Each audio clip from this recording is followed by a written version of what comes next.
These taxpayers have demonstrated through their actions that it is possible to run a successful and profitable business while upholding the principles and values that promote patriotism and a sense of national pride.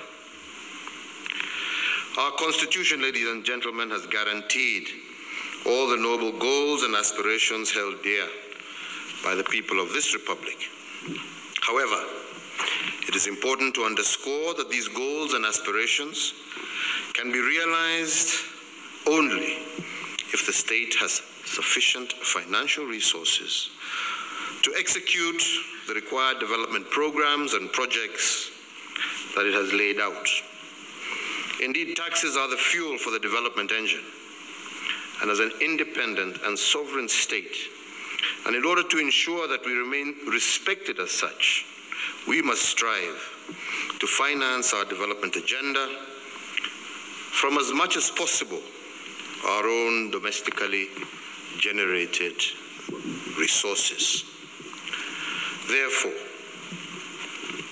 as we all know, the rallying call adopted by our own Kenya Revenue Authority, Tulipe Ushuru Tujitegemie, is very apt for a free and democratic state such as Kenya.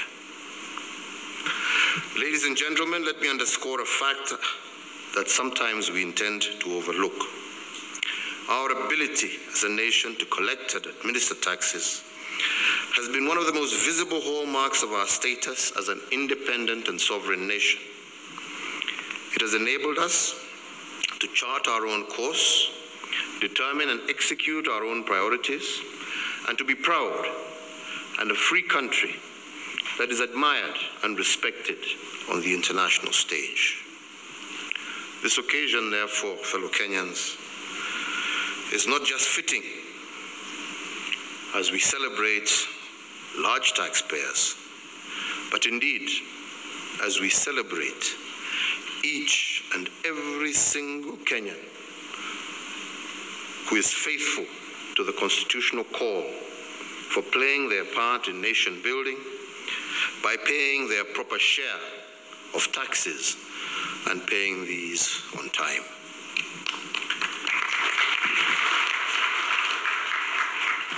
On this occasion also, we recognize the professional tax agents and advisors who guide taxpayers into full compliance with the law. And of course, we also salute those of our tax officers who administer our tax system with integrity and professionalism. And I want to guarantee you that these are the majority, because the minority, chuma yao iko motoni.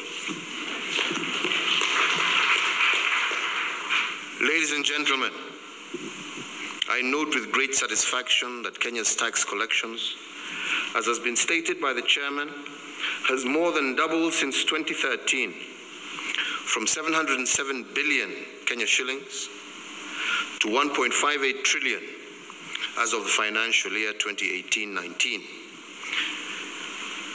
This is an impressive performance in tax collections, and it has not been by accident.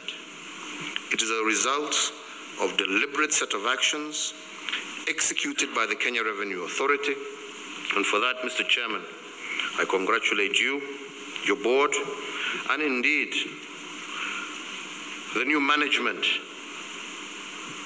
for the improvement and the significant improvement in voluntary tax compliance and accurate self-assessments by millions of ordinary Kenyans.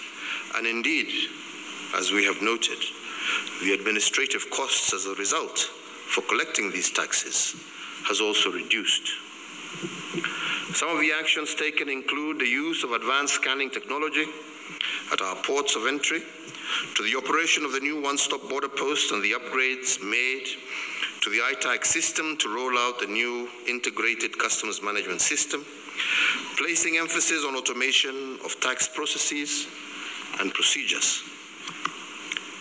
My administration is well aware that for us to maintain the desired growth in revenue collection, we must continue to take additional measures to improve the operating environment for taxpayers. And we have in this regard taken bold steps since 2013 to make it easier to do business in this country. We have strived to ensure that our macroeconomic environment remains stable, and we have been investing in critical economic infrastructure such as roads, rail, port improvement, energy generation, and we have continued to put in place supporting legislation and institutional frameworks to ease the regulatory regime and indeed to remove unnecessary bureaucracies.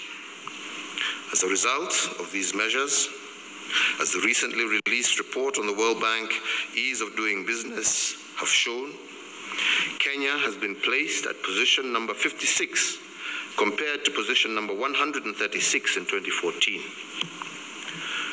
There is, however, still much work that needs to be done on this front. But I want to assure each and every one of you that my administration shall continue to implement business-friendly policies that will make it easier for businesses, both domestic and international, to thrive.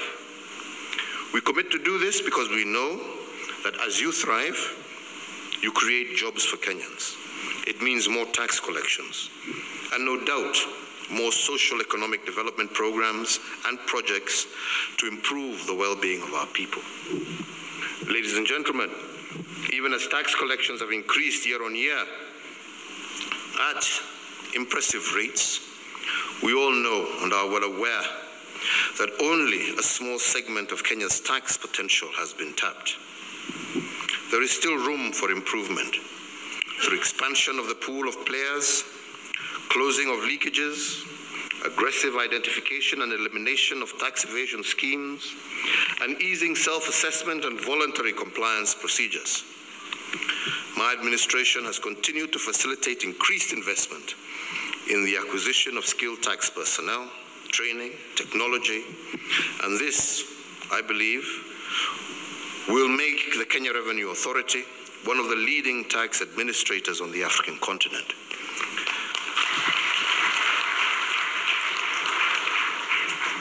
The digitization program that my administration has also embarked on will also ensure that the net closes on a much wider base of Kenyans so that each and every one of us can pay their rightful share.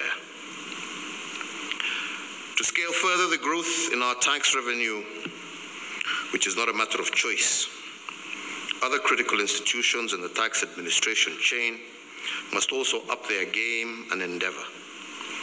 They must discharge their mandates in a manner that supports rather than limits the efficacy of tax administration. Indeed, I've been made aware that over 1,000 legal cases with disputed tax of over Kenya shillings 300 billion are awaiting hearing and determination at the Tax Appeals Tribunal and other superior courts. The majority of these cases have been pending for more than 2 years, representing a significant bottleneck in the tax administration process. I call on the judiciary, if they so desire, to strive to determine expeditiously tax disputes without fear or favor. Both the taxpayer and the tax authority deserve quick and efficient hearings so as to know the outcome of their cases within the shortest time possible. And to that end, we now have a new tax appeals tribunal, and I want a report from you within 3 months of what you have done to expedite those cases, failure to which, as I have always reminded each and every civil servant, hamna shida, Wakenya ni wengi ambao wanagojea hizo makazi. 3 months, my friends, and we want it done. I also urge the Kenya Revenue Authority to do more to sensitize our taxpayers on the availability of alternative dispute resolution avenues, and to do more to facilitate timely resolution of disputes outside the lengthy and sometimes very expensive routes of the court corridors, where the taxpayer has not knowingly, and I repeat, has not knowingly engaged in tax evasion or other criminal conduct, and where the taxpayer has a demonstrable prior record of good tax compliance, and where there exists either sufficient mitigation or an arguable ambiguity, it may be better, Mr. Chairman, for the Kenya Revenue Authority to meet the taxpayer part of the way and deliver immediate tax collections rather than awaiting the outcome of a lengthy adversarial process that may be subject to further lengthy appeals.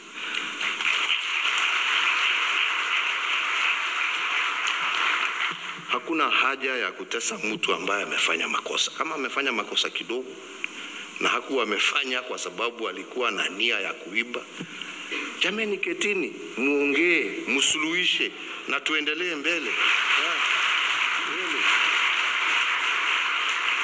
We must not make every business a criminal. No, they are not.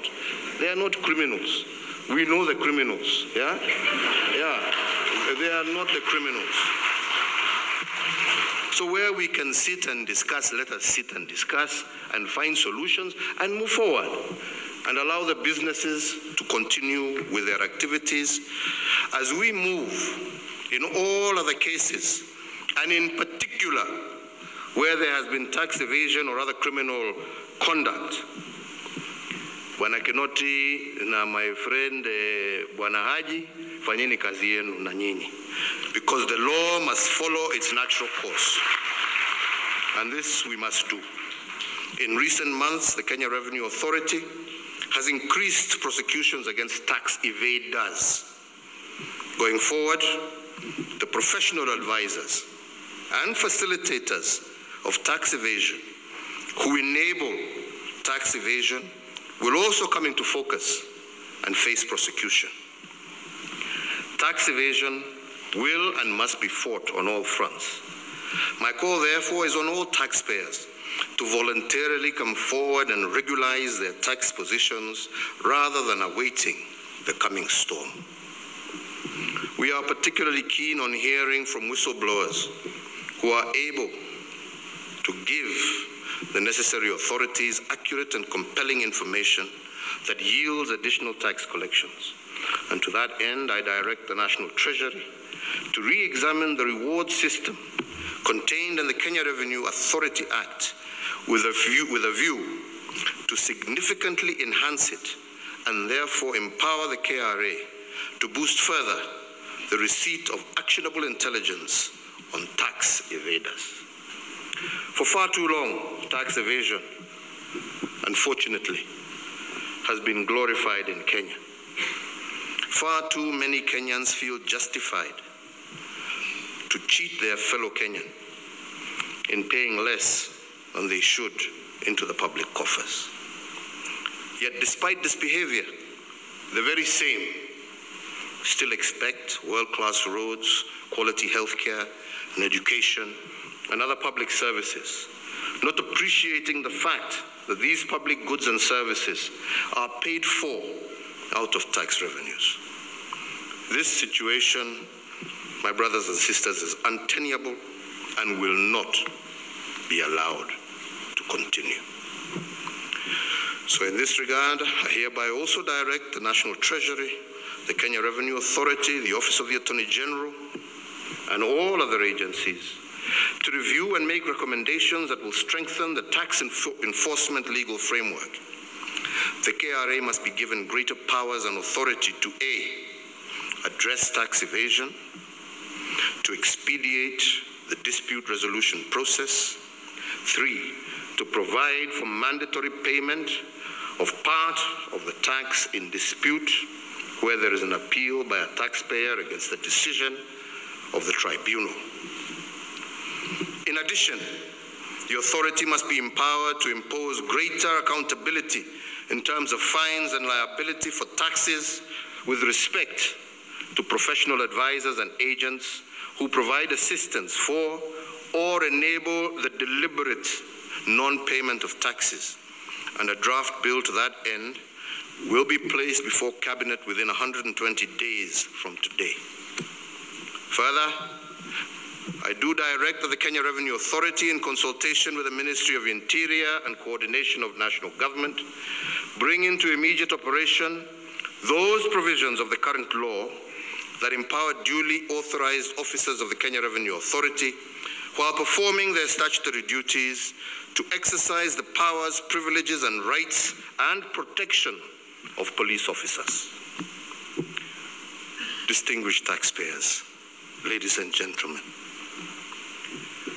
we are today thanking the exemplary taxpayers, and we are feting them. Through their studious payments into the public coffers that has allowed this nation to achieve much and to put in place the foundation of even greater prosperity in years to come. All of you have played a vital role in the realization of the government's development agenda, and I urge all taxpayers in our country to emulate you in this regard and to seek to join you here next year. As I close my remarks, I wish to say that as a government, we don't pride ourselves as the only ones who have good ideas. We're not. There are others who also have good ideas. When it comes to both tax administration and other issues, we also need to hear from all stakeholders on what they consider we should do to improve the efficiency of tax collection in our country, Kenya, to ease compliance and also to address areas of revenue leakages that limit the growth of our tax base and collections. I am aware indeed that the Kenyan Revenue Authority and the National Treasury are in the final stages of developing an upgraded platform for engagement with taxpayers and stakeholders, so as to ensure that we receive comments and ideas that enable us to improve our tax policy and administrative systems. But even as that is being done, I also urge all taxpayers and stakeholders to utilize the existing avenues of engagement with the KRA and the National Treasury, as well as other bodies such as Parliament who are here represented, so that we may achieve our shared goal of a tax administration system that is fair, that is efficient, and that is capable of yielding the highest possible collections at the least cost. Finally, let me take this opportunity to thank the Kenya Revenue Authority, the National Treasury, for making Kenya a continental leader in tax administration, and indeed to all our distinguished taxpayers present today, and also the many millions of Kenyans who pay their taxes across our country. It is the tax that you pay that will enable all of us as a nation realize our Vision 2030 dream of a prosperous and equitable Kenya.